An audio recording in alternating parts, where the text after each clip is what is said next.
네, 돈 20만 원을 대출받았는데 일주일 만에 갚을 돈이 2배로 늘어났고요. 회사까지 그만두게 되는 일이 일어났습니다.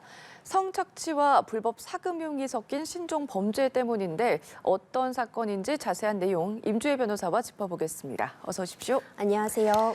네, 우선은 합법적인 대출인 줄 알았는데 이게 불법이었고요. 거기에다가 성착취까지 이루어졌습니다. 일명 성착취 추심이라고 하거든요. 어떤 얘기입니까? 네, 성착취 추심이라는 용어가 등장했습니다. 정말 네. 범죄는 늘 더 교묘해지고 악랄해진다 이런 생각을 들게 하는데요. 20만 원, 30만 원 어떻게 보면 소액이라고 할 수 있지요. 소액 대출을 믿기로 했습니다. 일주일 정도 이 돈을 쓰고 나면은 원금이 거의 2배에 이르는 그런 고리를 제시했지만요. 네. 사실 피해자들 입장에서는 월급날이 되면 이 정도는 갚을 수 있는 금액이라고 생각했기 때문에 좀 더 쉽게 대출에 응해졌던 것 같습니다. 대출 중개 사이트를 통해 20만 원, 30만 원 정도를 빌리게 되면은 특이하게도 다른 담보를 요청하는 것이 아니라 지인들의 연락처를 요구했다고 합니다. 지인의 이름, 전화번호, 지인의 직장 등의 어떤 지인들의 어떤 개인 정보를 요구했다고 하고요. 문제는 이제 제대로 잡지를 못하거나 조금만 연체하게 돼도 이제 추심을 하기 시작하는 거죠. 근데 그 추심의 방식이 지인들에게 반복적으로 연락하고 당장 돈을 갚으라고 협박하는 걸 넘어서서요. 이제 대출 기한을 연장해주겠다며 접근을 하게 됩니다. 그런데 그 방식이 이제 나체 사진을 보내면 네. 대출 기한을 연장해주겠다고 하는 겁니다.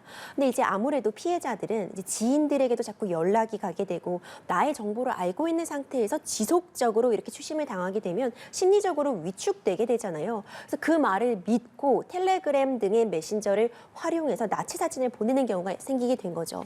이제 문제는 지금 지인들의 연락처를 이 불법 대부 업체에서 모두 갖고 있었기 때문에 지인들에게 또 이 나체 사진을 모두 공개하겠다고 협박을 하게 됩니다. 이런 식으로 끊임없이 괴롭히고 또 이제 추심을 하는 이런 네. 수법을 우리가 신종 용어로 해서 성착취 추심이라고 불리고 있습니다. 네, 얘기를 들어보니까 N번방 사건도 좀 생각이 나고요. 근데 범행 대상에는 남녀 구분이 없었다면서요? 맞습니다. 말씀 주신 것처럼 N번방 사건이랑 굉장히 유사한 구조를 보이고 있는 것도 하나의 특징으로 꼽을 수 있을 것 같은데요. 피해자는 여성, 남성 할 것이 없었습니다. 어떤 남성 피해자의 사례를 좀 말씀드리면 이 역시도 이제 급전이 필요해서 네. 요즘 또 워낙 고물가고 고올이다 보니까 정말 생활비 정도를 충당할 목적으로 2, 30만 원을 대출 중개 업체를 통해 소개받은 이제 합법적인 업체라고 또 말을 하고 있었기 때문에 이 대부 업체를 통해서 빌리게 됐고요.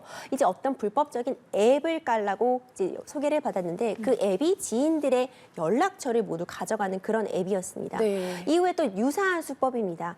이자를 좀 깎아줄게 내지는 대출 기한을 연장해주겠다고 하면서 이 남성에게도 15초 정도 가량의 나체 영상을 전송하라고 했고요. 남성이 이제 이 영상을 전송하고 나체 사진을 전송하자 실제 다른 알몸 사진과 이 남성 얼굴을 합성한 우리가 딥페이크 기술이라고도 하는데 이렇게 합성 사진 같은 것들을 만들어서 수배 전단 같은 걸 이렇게 교묘하게 만든 겁니다.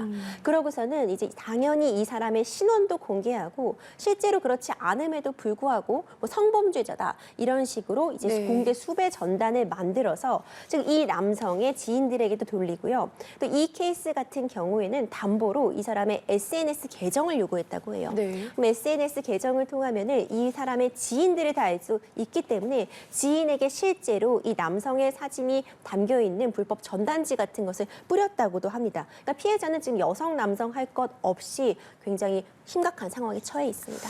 얘기를 들어보니까 굉장히 수법이 충격적인데 우선은 대출액이 굉장히 소액이잖아요. 20만 원, 30만 원. 소액 대출마저 급한 아무래도 조금 지금 상황이 어려운 사람들을 노린 거다 이렇게 볼 수가 있을까요? 그렇습니다. 앞서 말씀드린 것처럼 대출이 굉장히 소액이었어요. 네. 소액이기 때문에 오히려 대다수의 피해자가 크게 걱정하지 않고 이 대부업체를 덜컥 이용하게 되는 그런 측면도 있었던 것 같습니다. 20만 원, 30만 원 같은 소액이었기 때문에 내가 충분히 아무리 고리일지라도 갚을 수 있다고 생각했는데 문제는 이제 제대로 갚지 못하면 거기서 끝나는 것이 아니라 이 대부업체가 다른 업체를 또 연결해 주게 됩니다. 그럼 다른 업체를 통해 내 이자를 먼저 갚으라고 하고 또 그럼 그 빚을 갚기 위해 또 다른 대부업체에서 돈을 빌려서 이렇게 심지어 돌려막기가 일어나게 되는 것인데요. 네. 그럼 한 피해자가 이제 빚 독촉을 당하는 곳이 이제 두세 군데, 네다섯 군데의 대부업체가 되고 이게 소액이다 보니까 이제 되게 젊은 층, 20, 30대의 젊은 층도 피해자의 타겟으로 되고 있다는 점도 좀 특징으로 볼 수 있을 것 같습니다. 네, 결국에 경찰에 신고가 들어갔는데 경찰 조사 결과 무혐의로 사건이 종결이 났더라고요. 왜 그런 거예요? 네, 굉장히 안타깝죠. 이게 모든 케이스가 다 이렇게 종결된 것은 아니겠지만 네. 한 케이스에서 무혐의로 종결됐다고 이제 피해자의 부모님도 인터뷰를 한 사건을 저도 봤습니다. 아무래도 이제 증거가 좀 부족했던 것 같아요. 어떤 불법적인 그런 영상, 네. 나치 사진, 나치 영상을 이제 강요해서 보내게 한 그 정황들이 좀 증거로 남아 있어야 하는데 이들이 주로 사용하고 있는 그 메신저가 우리 엠번방 사건에서도 등장했던 그 텔레그램인데요.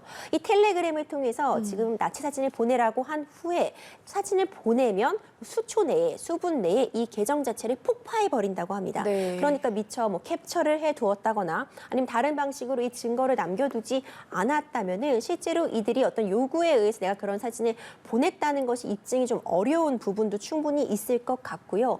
결국 내가 자발적으로 보낸 것이 아니라 강요가 있었다는 점을 입증하지 못한 사건이었던 경우라면 이제 무혐의가 나왔던 것 같은데요. 이제 드디어 이런 사건 내용들이 좀 공론화되고 있고 새로운 법의 적용이 좀 필요하다는 의견들이 모아지고 있기 때문에 앞으로 이루어질 수사에서는 무혐의가 아니라 제대로 네. 처벌이 이루어질 것이라고 전망합니다. 네, 증거가 없어서 애매하기 때문에 수사도 어렵다 이런 말씀을 좀 해주셨는데 그렇기 때문에 이게 개인적으로 피해를 막기 위해서 더 주의가 필요할 것 같거든요.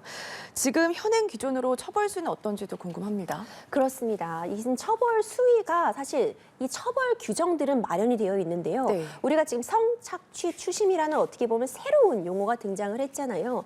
기존의 대부업법에 따르면요. 연 20% 이상의 그 고리의 경우에는 이 이자를 넘어가는 부분에 대해서는 이제 이자를 지불할 필요가 없는 그런 조항도 마련되어 있고 이렇게 고리로 대부업을 하는 경우에는 이제 1년 이하의 징역, 1,000만 원 이하의 벌금에 처해진다는 규정을 두고 있고 등록하지 않은 미등록, 불법적으로 영업을 하게 되는 경우에는 5년 이하의 징역, 5천만 원 이하의 벌금에 처해진다는 규정을 두고 있습니다. 또 네. 뿐만 아니라 규모하게 허위로 속여서 대출을 받도록 유도하는 경우에도 처벌하는 규정을 두고 있는데요. 지금 이번 우리 사안 같은 경우에는 대부업법 위반뿐만이 아니라 어떤 성범죄, 어떤 성폭행 처벌에 관한 특례법 내지는 어떤 스토킹 처벌법도 같이 적용될 수 있는 사안인데요. 이게 지금 따로 적용을 하거나 따로 수사가 이루어진다는 점에서 좀 제대로 처벌을 이루기 어려웠던 점이 있었던 것 같습니다. 네. 앞으로 지금 이런 내용들이 지금 서민들의 삶에 직결되는 부분이기 때문에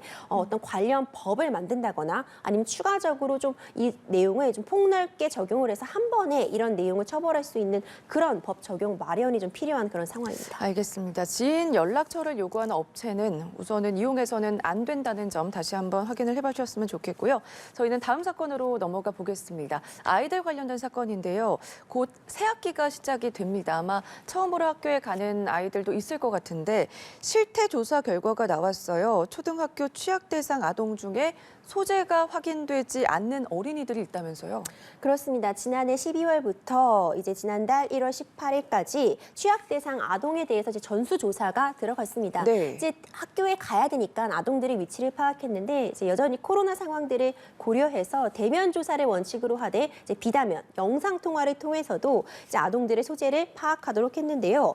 총 75명의 소재가 확인이 되지 않았습니다. 이 중 73명은 해외로 출국한 것으로 확인이 되었고 2명은 국내에 있는 것으로 이제 확인이 되고 있는데 여제 지금 현재 소재가 불명인 상황이라 네. 경찰에 수사를 의뢰했고요. 교육부에서는 이제 입학 후에도 소재 불명 아동들에 대해서는 지속적으로 점검하겠다고 밝힌 상황입니다. 예, 말씀해 주신 것처럼 저희가 실제 아동학대와 관련된 사건도 다뤄보면은 행방이 미연했기 때문에 이게 더 우려되는 상황인 것 같거든요. 우선 실태가 파악이 되었기 때문에 대책 마련이 필요해 보이는데 어떤 대책이 좀 있을까요? 그렇습니다. 아동들의 이 신원이 지금 파악이 안 된다는 건 굉장히 위험한데요. 네. 여러 차례 우리가 아동 학대 케이스에서도 왜 미리 발견되지 못했냐? 실제로 얼마 전에 이제 학생이 이제 계모와 이제 친부로부터 학대를 받아 사망하는 안타까운 사건이 있었는데 왜 발견되지 못했는가를 보면은 학교에 다니지 않고 홈스쿨링을 하고 있었다고 합니다. 네. 뭐 홈스쿨링이 모두 나쁜 것은 절대 아니지만 적어도 지금 학교를 통해서 안전망이 있어야 되는 건데 그 기회를 박탈당한 것이거든요. 그렇기 때문에 적어도 이제 처음으로 모집을 하는 이 시점에서 한번 전수조사를 하는 것이 매우 중요하고요. 네. 이렇게 확인이 돼야지 일단 아동이 안전하게 보호되고 있다는 것을 확인할 수 있는 첫 번째가 되기 때문에 범죄 피해 우려가 높다는 것은 무조건 맞는 말이기 때문에 안 오는 아이, 학교를 지금 못 오고 있는 아이들에 대해서는 끝까지 전수조사를 하고 지금 남아있는 이 75명의 소재는 어떤 방식을 통해서든 네. 반드시 확인할 필요가 있습니다. 알겠습니다. 이 사건도 함께 짚어보겠습니다. 얼마 전에 이제 춘천에 사는 초등학생이 실종이 됐다가 결국 충주에서 발견이 됐습니다. 같이 있었던 이 50대 남성 붙잡혔고요. 오늘 검찰에 송치가 됐거든요. 사건 정리해 주시죠. 네, 일단 이 아동이 무사히 부모님 품으로 돌아와서 많은 분들이 정말 안도하셨을 것 같아요. 무려 네. 5일간이나 이 남성과 함께 지냈는데요. 사건 간략하게 살펴드리면은 이 아이는 춘천에 거주하고 있던 학생이었습니다. 그런데 이제 택시를 타고 이제 버스 터미널까지는 이동을 했고 이제 버스를 타고 서울 잠실까지 이동한 것으로 확인이 됐습니다. 네. 그 이후로 이제 휴대전화가 꺼져 있게 되는 거죠. 그래서 이제 어딜 갔나 봤더니 이제 이 어떤 남성을 SNS를 통해 만나게 됐는데 이 남성은 50대의 남성이었어요. 근데 이 학생에게 이제 SNS 메시지로 원하는 것을 다 들어줄게 내지는 뭐 맛있는 걸 사줄게 네. 이런 식으로 접근을 한 다음에 이제 잠실에서 만나기로 약속을 잡은 겁니다. 그리고 이제 이 잠실에서부터는 이 남성의 차로 무려 충주로 이동을 하게 됩니다. 근데 이때부터는 이제 부모와 연락이 닿지 않은 상태였던 거죠. 이 사건 다음 날 바로 부모의 실종 신고를 통해서 이제 수색을 하다 보니 이제 아이가 한번 부모에게 메시지를 남기게 됩니다. 내가 네. 지금 충주에 있다. 이렇게 메시지를 남겨서 이제 경찰과 함께 추적하다 보니 이 남성이 현재 주거로 사용하고 있는 이 충주의 한 공장에서 이 아이가 발견이 되게 되었습니다. 네, 조금 더 수사를 해봐야겠지만 이 남성 실종 아동법에 따라서 처벌을 할 예정인데 처벌 수위 어떻게 예상을 해볼 수가 있을까요? 네, 현재 지금 실종 아동법 이야기가 나오고 있는데요. 네. 이제 실종 아동법은 누구든지 이제 정당한 사유 없이 실종 아동을 신고를 하지 않고 함께 데리고 있는다면은 이는 5년 이하의 징역 5천만 원 이하의 벌금에 처해지게 되는 그런 법 규정입니다. 네. 일단 기본적으로 아이들은 판단 능력이 성인과 같지 않기 때문에 본인이 위험 상황임을 인지하지 못할 수도 있거든요. 그렇기 때문에 지금 부모의 부모의 보호가 없이 지금 돌아다니고 있는 아동을 발견한다면 반드시 신고할 의무를 주고 있는 건데 사실 추가적인 조사를 통해서 이 아이를 어떻게 유인을 했는지를 보면 미성년자 약취 유인죄도 적용될 가능성은 있어 보입니다. 네. 근데 일단 이런 수사 결과 없이도 일단 이 아동을 신고 없이 데리고 있는 것만으로도 문제되는 것이 실종 아동법 위반이기 때문에 일단 이 혐의가 적용된 것으로 보이고요. 경찰 당국의 추가적인 수사에 따라서 미성년자 약취 유인죄 역시 적용될 수 있을 것으로 보입니다. 네, 알겠습니다. 오늘 여기까지 들어보겠습니다. 지금까지 임주희 변호사와 함께했습니다. 고맙습니다. 감사합니다.